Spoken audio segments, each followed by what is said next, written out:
नमस्कार. आज 1 जानेवारी, इंग्रजी नवीन वर्षाचा पहिला दिवस. आजच्या दिवशी इतिहासाच्या पानात स्वतःची नोंद उठून गेल्या आहेत अशा अनेक घटना देश विदेशात घडल्यात. चला तर मग जाणून घेऊया आजचा 1 जानेवारीचा इतिहास.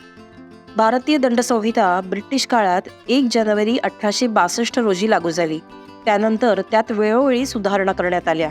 पाकिस्तान आणि बांगलादेशनेही भारतीय दंडसंहिता स्वीकारली आहे.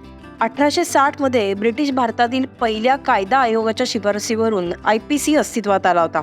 मात्र ब्रिटिश काळात केलेले 3 कायदे आता कालबाह्य झालेत. राष्ट्रपती द्रौपदी मुर्मू यांनी नुकतीच 3 नवीन फौजदारी कायदा विधेयकांना मंजुरी दिली आहे. त्यानुसार आता भारतीय दंड संहिता 1860 IPC ही भारतीय न्यायिक संहिता 2023 म्हणून ओळखली जाईल. फौजदारी प्रक्रिया संहिता CRPCच्या जागी भारतीय नागरी संरक्षण द्वितीय संहिता येईल आणि भारतीय पुरावा कायदा हा भारतीय पुरावा कायदा द्वितीय या संहितेद्वारे बदलला जाईल. यापूर्वी भारतीय दंड संहितेमध्ये एकूण 511 कलमं होती, परंतु भारतीय न्यायिक संहितेत आता केवळ 358 कलमं असणार आहेत. तसंच सुधारित कायद्यामध्ये 20 नवीन गुन्ह्यांचा समावेश करण्यात आलाय.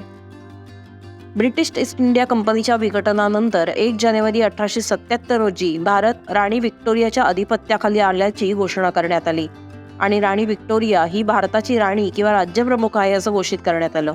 राणी व्हिक्टोरियाला दिल्लीच्या कोरोनेशन पार्कमध्ये कैसरे हिंद म्हणजेच भारताची राणी ही पदवी देण्यात आली. देशात 1 जानेवारी 1880 रोजी मनी ऑर्डर सेवा सुरू झाली. ही सेवा 135 वर्ष चालू राहिली. आज UPIच्या माध्यमातून पैशांचे व्यवहार अगदी सोपे झाले असतील, पण एकेकाळी कुठल्या तरी गावात राजूची वृद्ध आई असो किंवा मंगळूचे म्हातारे वडील असोत किंवा घरातलं रेशन, मुलांचा शाळेचा ड्रेस, औषधाचा खर्च असो किंवा सावकारचं कर्ज असो, हे सर्व काही पूर्ण होत असे मनी ऑर्डरच्या मदतीने. मनी ऑर्डरद्वारे कोणतीही व्यक्ती जवळच्या पोस्ट ऑफिसमध्ये जाऊन पैसे जमा करू शकते, फी भरू शकते किंवा मनी ऑर्डर ज्याच्या घरी ज्या पत्त्यावर त्याला पाठवायचे त्या पत्त्यावरही ते पैसे पाठवू शकते.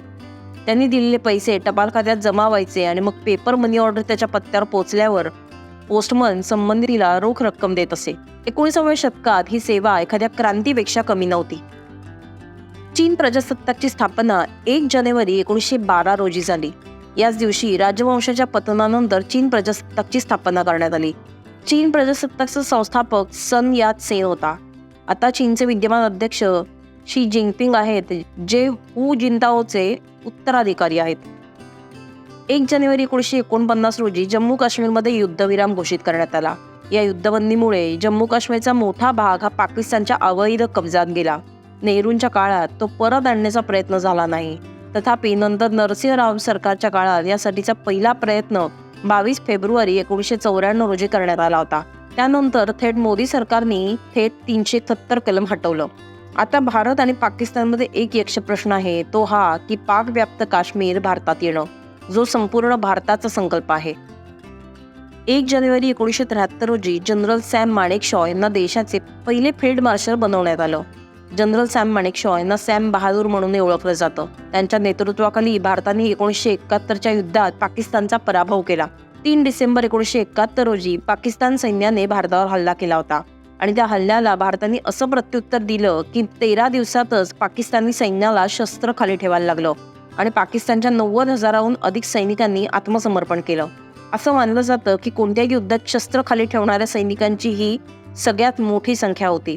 1971च्या युद्धात पाकिस्तानचं मोठं नुकसान झालं आणि बांगलादेश या नव्या देशाचा जन्म झाला. मात्र भारतीय लष्कराच्या संस्मरणीय विजयाचं श्रेय हे संपूर्णपणे सॅम माणेकशॉ यांना जातं. जागतिक व्यापार संघटना 1 जानेवारी 1955 रोजी अस्तित्वात आली. जागतिक व्यापार संघटना अर्थात WTO ही जागतिक व्यापाराचे नियम ठरवते. ही संस्था 1995 मध्ये दुसऱ्या महायुद्धानंतर तयार करण्यात आलेल्या general agreement on tariff and trade GATT च्या जागी स्थापन करण्यात आली आहे. सध्या त्याचे 164 सदस्य असून सर्व निर्णय त्यांच्यामध्ये एकमताने घेतले जातात. याचं मुख्यालय जिनिव्हा इथं आहे. 1 जानेवारी 2001 रोजी कलकत्त्याचं अधिकृतपणे कोलकाता असं नामकरण करण्यात आलं. कोलकाताला द सिटी ऑफ जॉय असंही म्हणतात. हे भारतातील सर्वात मोठ्या शहरांपैकी एक आहे. प्रसिद्ध फ्रेंच लेखक डॉमिनिक लॅपियर यांनी कोलकात्याला प्रथमच त्यांच्या पुस्तकात सिटी ऑफ जॉय हे टोपण नाव दिलं होतं. 1 जानेवारी 1818 पुण्याजवळ शिरूरवरून येणाऱ्या 3 इंग्रजी सैनिक तुकड्यांची मराठ्यांच्या सेनेशी कोरेगाव भीमा इथं चकमक झाली. नाशिकहून साताऱ्याकडे निघालेले मराठ्यांचे सैन्य पुण्यावर आक्रमण करेल या भीतीनं पुण्यातील ब्रिटिशांनी शिरूरवरून फ्रान्सिस एफ स्टॉन्टनची फौज मागवली होती. शिवाय पुण्याहून ब्रिटिशांची फौजही निघाली होती. मराठ्यांच्या बाजूने दुसरे बाजीराव यांच्यासोबत सातारचे प्रतापसिंह छत्रपती हे देखील उपस्थित होते. त्यामुळे मराठ्यांच्या दृष्टीने लढाईतल्या विजयापेक्षा छत्रपतींची सुरक्षा जास्त महत्वाची होती. तर स्टॉन्टनच्या नेतृत्वातील इंग्रजांना मराठ्यांच्या सैन्याला वाटेतच अडवायचं होतं. या दोन्ही सैन्यांची गाठ कोरेगाव भीमा इथे भीमा नदीच्या काठावर पडली. मराठ्यांनी आपल्या 28,000 सैन्यापैकी 2,000 सैन्य युद्धासाठी पुढे पाठवलं, तर स्टॉन्टनकडे 834 सैनिक होते. दिवसभर चकमक झाल्यावर रात्री लढाई थांबली. या चकमकीत मराठा सैन्याचे 500 ते 600 सैनिक जखमी अथवा मृत्युमुखी पडले, तर इंग्रजांच्या वतीने 275 सैनिक जखमी किंवा मृत्युमुखी पडले. पेशव्यांचं आणखीन थोडं सैन्य उतरलं असतं तर दुसऱ्या दिवशीपर्यंत सर्व इंग्रज सैन्य मेलं असतं, असं कॅप्टन स्टॉन्टन यांनी आपल्या वरिष्ठांना चकमकीच्या रात्री पत्राने कळवलं.